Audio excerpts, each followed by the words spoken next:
Now, I imagine you're all here because we're already, all of us in this room, and probably all of us at Content Marketing World, bought into content marketing, right? Is anybody not bought into content marketing? All right, so if you are not bought into content marketing, this is probably not the room for you. The problem is the people we need to get bigger budgets and more organization-wide support for content marketing aren't here, right?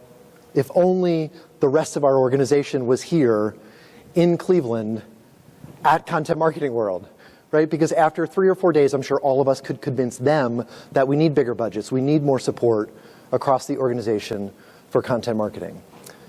So if only the rest of our organization was here. So I want you to imagine the grumpiest, most skeptical, most cynical executive inside your company. Do you have that? You know what? Don't imagine them. Let's actually call them. Take out your phones. Let's call that grumpy executive right now. Let's bring them here to Cleveland, to Content Marketing World. We'll convince them, right? Together we can convince them. Who was thinking of their CEO? Was anybody thinking of their CEO? All right, all of you, you got to line up right here. You're going to go first. Give me your phones. Let's do it. No? All right. So we're all trying to get support for greater budgets, more organization-wide support for content marketing. But here's what really happens, right? Here's what really happens. So we come back from Content Marketing World and we hear somebody talk about digital transformation. And so we go back to our colleagues in marketing and we say, you know, digital has changed everything. We need to create content that engages our audience. What do you guys think? And our colleagues in marketing, they say, well, you know, the CEO wants a new logo. It's blue. He wants it yellow. So we're going to focus on that. So no content marketing for us right now. And so we're here at Content Marketing World. We hear about the buyer journey has changed. So we use the buyer journey has changed argument. We say to our sales team, 90% of the buyer journey is complete before our customers are ready to reach out to us. And then it's usually just for a contract and a price. We need to create content that engages them earlier in the buying process. And what do they say? They say, yeah, we're going to an event and we need a new brochure and a bigger booth. Bigger booth would be great. How about some pens with our logo on it, maybe? And, stress balls. Everybody loves stress balls, right? Everyone loves stress. So that's what sales says, right? So then we go to executives and we use the inbound marketing argument. We say, inbound marketing produces leads that are 62% cheaper than anything else we could do in marketing. And what do the executives say? Great, then we'll cut your budget 62%. So we definitely don't want that to happen. So then we say to anyone that will listen, content marketing delivers more ROI than any other approach we can take in marketing. And then maybe they finally say, fine, you can do content marketing, but you don't get any budget and you don't get any people. Does this sound familiar to everyone here? That's why you're here, right? That's why we're here. So here's the sad truth. I think the sad truth for many of us is that we get content marketing buy-in by simply beating our teams into submission, right? We give them our stats and we show them the research and we point to competitors and we beat them into submission to allowing us to create content. But that's okay. We're not deterred. We're committed. We're committed to content marketing. So what do? We create blog posts. We create podcasts.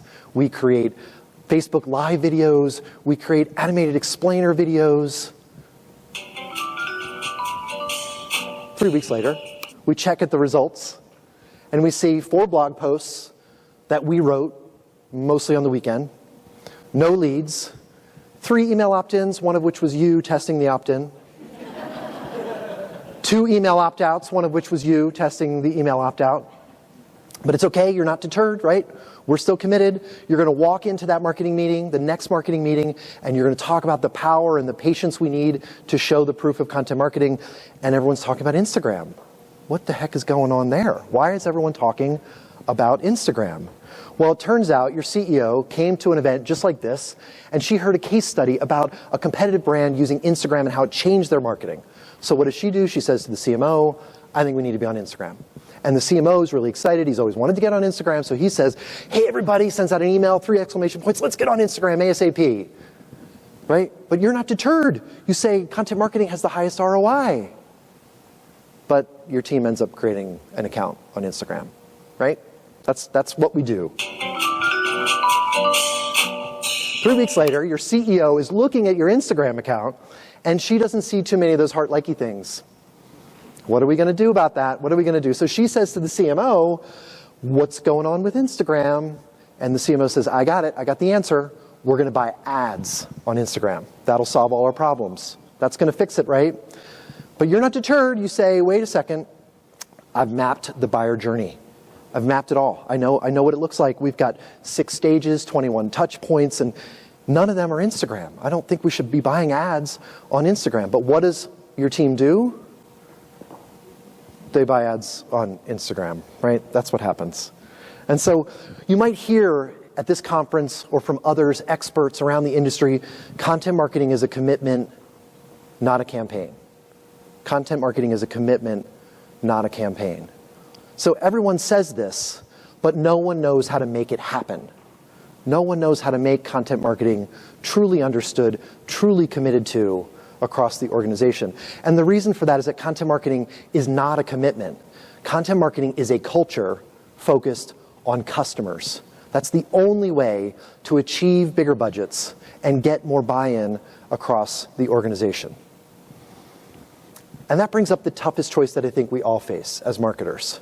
So we hear the CEO and executives and our boss, we want to make them happy, but sometimes that contradicts with the things we know will work that deliver the success that our customers are looking for, the value, the experiences that they want. This is our toughest choice. Do we make our boss happy, or do we make our customers successful? So how do we bridge that gap? How do we bridge that gap? And what's the role of content marketing? In order to get real buy-in for content marketing, we need to transform the way our organization thinks and acts. So why am I talking about the organization and transformation? Because this is the real problem. See, you're already bought in. Most of us, all of us here, are bought in. Maybe even your boss is bought in. Maybe, if we're lucky. We need to get the whole organization on board. But how do we do that? How do we get the whole organization on board? And so what I'm here to try to tell you and convince you and explain is that you have the power, no matter where you sit, no matter what type of industry you're in, whether you're B2B or B2C, whether you're small or large or nonprofit, every one of you have the power to create this kind of transformation. Every one of us has this power, no matter where we are. We just have to change the way we pitch content marketing. We have to change the way we pitch content marketing. In order to do that, we need to understand the real problem. And I think the real problem is the org chart. So think about for a second what the org chart represents. The org chart represents who's above us and who's below us and who's beside us, right? And it represents a decision-making model around the organization. This is how decisions get made. This is why we're focused on making our boss happy all the time. But where's the most important person in the org chart? Where's the most important person in the org chart? Where's the customer? Where's the customer in the org chart? So I want you to think about that for your own organization. In order to achieve real content marketing buy-in, we have to put our customer at the center of everything that we do. Now that sounds like one of those quotes that you might hear from experts. But let's say you accept it. Let's say you accept that we put the customer at the center of our org chart. What might that look like? Well, it's an organization where everyone is focused on success for your customer. Imagine what an organization would look like if everyone was focused on customer success and not making the boss happy. So I call this the bullseye, because you can see when you put your customer at the center, it looks sort of like a bullseye. A bullseye organization actually can deliver a happy boss and satisfied, successful, happy customers. Now, a lot of organizations say that they do this. So I picked 2. I looked at the mission statements of 2 organizations. So this one here at the top says, our customers should be at the center of everything we do. It literally just says what I just said. Our customers should be at the center of everything that we do. This one said, we should always start with what the customer needs, not with what we want to sell them. Well, that sounds really nice, doesn't it? That sounds really nice. So these 2 organizations are United Airlines and Wells Fargo. 2 companies, and I'm not picking on them, they're 2 companies that have been in the news recently for clearly not following their own mission statement. They don't put the customer at the center of everything that they do. And again, I'm not picking on them because many of our companies say that we do this. But instead of creating a bullseye, we create a maze, right? It's a labyrinth of politics and silos and bureaucracy. Customer value has to navigate through that labyrinth and silos and bureaucracy. So it's a maze. The insights and the data and the things that will make your customer successful don't actually reach your customer. So a bullseye organization should solve this. And we do that by putting everyone in the organization focused on customer success, frontline employees, managers supporting your frontline employees, executives creating a culture and a foundation and truly putting weight behind their mission statements to create a truly customer-focused organization. That's the bullseye. In every department. Imagine every department looking to create customer success. So we do that in marketing, certainly customer service and sales, and maybe operations and finance, but imagine if you get the product team and the HR team, and legal is upside down for a reason, because I don't think legal ever cares about putting customers at the center of everything that they do. But imagine everyone else in your organization all focused on making your customers successful. Imagine the power of that, right? Now, anybody not think this sounds awesome? This sounds pretty awesome, right? Pretty cool. All right, but how do we do it? How do we do it? So there's one question that every one of us can ask of our organization to create this kind of change and transformation. Do you want to know what it is? Yeah? No? She doesn't want to know what it is. Okay. All right. One question. Wiftika. What's in it for the customer? Imagine if your entire organization continuously asked, what's in it for the customer? If you ask what's in it for the customer in everything you do, you would transform everything that you do. And if we ask what's in it for the customer of our marketing, we would create the buy-in, the support, the budgets that we need to be successful with content marketing. Effective content marketing is focused purely on customer success as a means to the end of delivering the kind of business impact that we're all looking for. So you have the power to transform your entire organization. Okay? Do you believe me? All right, let me give you a story. So who has done this? Who has asked this question? How did it help them get the buy-in that they were looking for, the budgets that they needed for content marketing? And most importantly, did it make their boss happy? So I want to tell you a story. So this is Lily Lepine, my good friend, former digital marketing manager at Capgemini. So every single day, Lily was creating content and uploading their Twitter account and doing PR and all the kinds of stuff that we do in marketing. Now, Capgemini is the #4 player in the global consulting services market. They compete with KPMG and Deloitte and Accenture. So their CEO looked around at KPMG and Deloitte and Accenture, and he saw that they put their logos on golfers. And they sponsored golf tournaments. And they did full-page ads in Golf Digest. So what do you think the CEO at Capgemini thought that they should do? Sponsor a golfer. So the CEO said, hey, CMO, maybe we should sponsor a golfer. And the CMO, who loves golf, said in an email to his entire team, guys, I think we should sponsor a golfer, exclamation, exclamation, exclamation. He was really excited. But Lily Lepine, she didn't sponsor a golfer. She asked, what's in it for the customer? Right? As a digital marketing manager, I create content every day, focus on delivering value to our customers. What's in it for the customer to sponsor a golfer? See, she looked at this as an opportunity to pitch content marketing in the context of what the CEO was looking for. He was looking for greater awareness for the organization. And so Lily started by looking at insights that only she knew as the digital marketing manager about the needs of their customers. She used that to generate an idea, to propose an initiative. That's where content marketing came in, to ultimately deliver on the goal the CEO was looking for, greater awareness for their organization. That's the content marketing pitch focused on a bullseye organization. The insights that she found were they were interested in tech innovation. How does technology drive innovation for our companies? She knew that their company had the expertise to answer these questions. She used that as an opportunity to pitch content marketing and promised that it would achieve the goal of greater awareness for their organization. So this is the actual proposal that she put in front of the executive team. She said, hey, I think for 0.1% of what it would cost to sponsor a golfer, we can deliver this platform, we'll call it Content Loop, and I think I can deliver on the goal of awareness for our organization, and you can hold me accountable with this measure of 1 million visitors to our website, 1 million net new visitors to our website. And so they said, fine, you can go create content marketing, do this platform, we'll give you this little bit of budget, and we'll take this as a test.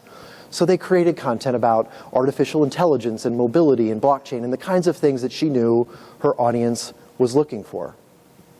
Now, after a year, with just 0.1% of what it would have taken to sponsor a golfer, she achieved her goal of over 1 million visitors to their content marketing platform.